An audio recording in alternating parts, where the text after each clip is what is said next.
Hello everyone, I am CA Gajendra Mundra, Faculty for Information Technology at IPCC level. I welcome you all to this demo lecture.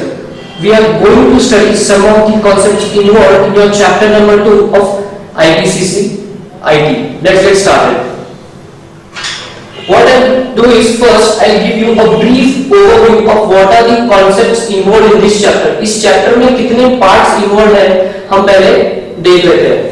First part is auditing in IT environment. अब इस part में क्या involve है कि जब आप computer का audit करोगे, कंप्यूटर आईटी एनवायरनमेंट का ऑडिट करोगे तो what would be the procedures, the techniques of auditing in IT environment जो आपके ऑडिट सिलेबस में भी है, बस उसी का शॉर्ट वर्जन दिया हुआ है. Next BPA, this stands for business process automation. छोटा सा एग्जांपल हम इसका ऐसा ले सकते हैं कि छोटे छोटे प्रोसेसेस होते हैं बिजनेस में.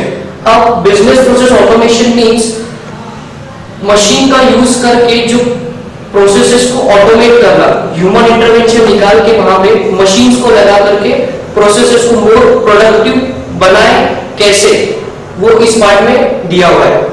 Next is computing technologies. As the name of the chapter goes, business information systems and IT fundamentals. So इस पार्ट में कंप्यूटर के बेसिक कॉन्सेप्ट जो है जैसे servers, instruction set architecture and emerging computing models, उसका information दिया हुआ है. इस पार्ट को हम लोग डिटेल में देखेंगे. Next part is information system layers. Information system layer होता क्या है? See what do you mean by system? Small components working together to achieve a common goal is known as a system. एक simple example लेते हैं human body का. Heart, lungs, liver, so on, brain, ये क्या करते हैं? They working coordination to achieve a common goal, that is living. So human body is an example of a system. So what do you understand by information system? कोई तो ऐसे system जो आपको information provide करती है data के ऊपर से for taking informed decisions, that is called an information system. उसमें जो लेयर्स इन्वॉल्व है, से for example database management system, application software, system software, इस तरह के कॉन्सेप्ट्स इस पार्ट में इन्वॉल्व है. Next is SDLC. This stands for system development life cycle. किसी भी सॉफ्टवेयर या प्रोजेक्ट के डेवलपमेंट के जो अलग अलग फेजेस होते हैं उसके रिलेटेड इंफॉर्मेशन इस पार्ट में दी हुई है. Next is emerging technologies. This would involve your Bluetooth, tablets, smartphones, ultra mobile PCs and everything. So इस तरह से ये चैप्टर जो है ये 6 पार्ट में डिवाइड किया हुआ है. Now we would be doing the third part today. जैसा कि मैंने स्टार्टिंग में बताया, इस पार्ट में क्या इन्वॉल्व है? कंप्यूटर के रिलेटेड जो बेसिक फंडामेंटल्स है जैसे सर्वर्स, इंस्ट्रक्शन सेट आर्किटेक्चर, वो क्या होता है will see, and emerging computing models. इस पार्ट में ये 3 पार्ट में डिवाइडेड है. Now what do you mean by server? Let us understand. Server means any machine that is to provide service, that is to entertain the request that is being awarded to it. इसका एक छोटा सा real life example लेते हैं. आजकल क्या होता है कि शादियों में इवेंट मैनेजमेंट लगाते हैं जो कि हर एक प्रोग्राम को, पूरे शादी को अच्छी तरह से मैनेज करते हैं. से फॉर एग्जांपल आपके फ्रेंड की शादी है, आप आपके फ्रेंड के शादी में गए, वहां पे अब आप जब जाते हो सो वहां पे जा करके जो भी प्रोग्राम्स इन्वॉल्व है, कौन सा प्रोग्राम कौन से टाइम पे है, संगीत का टाइमिंग क्या है, ये जो सारी आपकी क्वेरीज है क्या आपका दोस्त सॉल्व करता है या इवेंट मैनेजर सॉल्व करता है? Obviously you ask this queries to the event manager. और एक एग्जांपल लेते हैं, अगर आपके दोस्त के शादी में संगीत में आपका परफॉर्मेंस है तो उस टाइम पे सीडी कौन से टाइम पे लगाएं, स्पेशल इफेक्ट्स क्या दे रहे हैं, ये सारी आपकी रिक्वेस्ट आप इवेंट मैनेजर को बताते हो. मुझे इस टाइम पे ऐसे इफेक्ट्स चाहिए, इस टाइम पे सीडी में ये इफेक्ट चाहिए, राइट? सो जिस तरह से शादियों में इवेंट मैनेजर का होता है रोल, उसी तरीके से कंप्यूटर की दुनिया में सर्वर का भी सेम रोल है. That is it entertains the request of the nodes attached to it. एक एग्जांपल लेते हैं. एक बड़े ऑर्गेनाइजेशन में जहां हजारों एम्प्लॉइज काम करते हैं, वहां एक सेंट्रल कंप्यूटर लगाया होता है, सेंट्रल कंप्यूटर, और उसको अलग अलग कंप्यूटर से जोड़ा जाता है कुछ इस तरीके से। अब इस सेंट्रल कंप्यूटर पे उस ऑर्गेनाइजेशन का सॉफ्टवेयर होता है, डेटाबेस होता है, और एम्प्लॉइज इन छोटे कंप्यूटर्स पे बैठ करके उस डेटाबेस को एक्सेस करते हैं। जैसे हम उनको सॉफ्टवेयर को एक्सेस करना है तो they are accessing that software through this computer, but from this central computer, from this central computer. This central computer is nothing but the server. It is acting as an event manager, जो बाकियों के छोटे जो आपके है PC, उससे आने वाली रिक्वेस्ट को वो एंटरटेन कर रहा है। So I hope you understand what is a server. Now there are various types of server like print server, web server, mail server, file server. Now what do you understand by web server?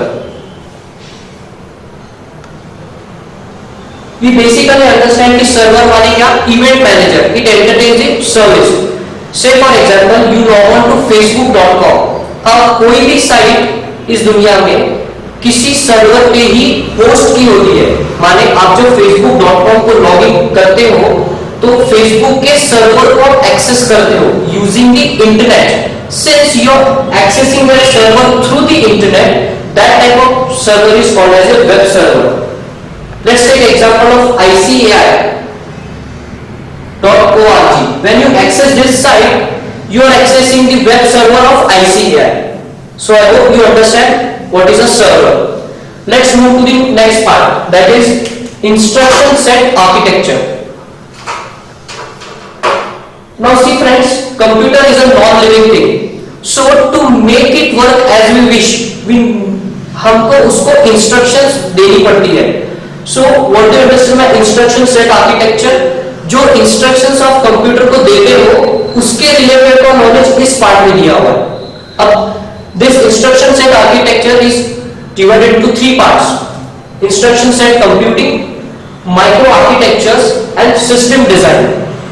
Instruction set computing is related to your CPU, that is your brain of the computer, central processing unit. Now this instruction set architecture is divided into two parts: RISC and CISC. RISC stands for Reduced Instruction Set Computing and CISC stands for Complex Instruction Set Computing. Now these are nothing but the types of CPUs that we use. CPU का example हम लोग ले सकते हैं Intel Pentium 4, Core 2 Duo, Core i3, Core i7. So you can say that the CPUs that we use today in our daily life are of CISC type, and those that are used in research and development part are RISC type CPUs. Now what is the basic difference between these types of CPUs? You can say in simple words, CISC are smart CPUs and RISC are dumb CPUs. एक example लेते हैं। Say for example, you want to do multiplication of two products or two numbers. So if you are having a RISC type of CPU, so you need to provide an instructions, correct? अगर आपका RISC type का रहेगा CPU, तो उसको आपको हर एक step बताना पड़ेगा।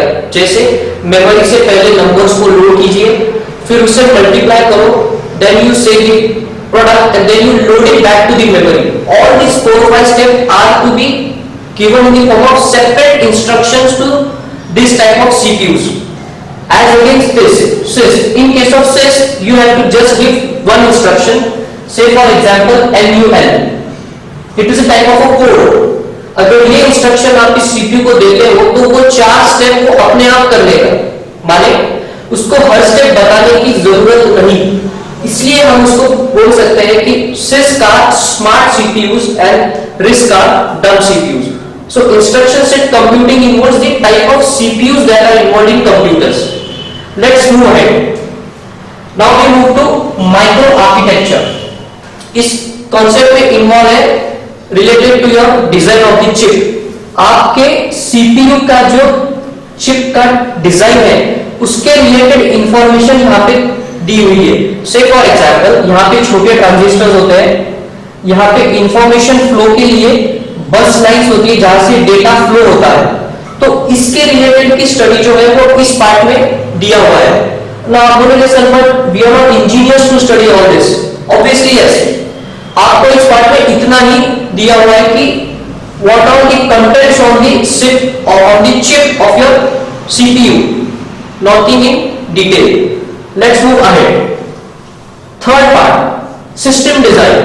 Now see, normally this part of your computer that you call CPU, it involves the motherboard, it involves the hard disk, it involves the RAM, it involves the BIOS.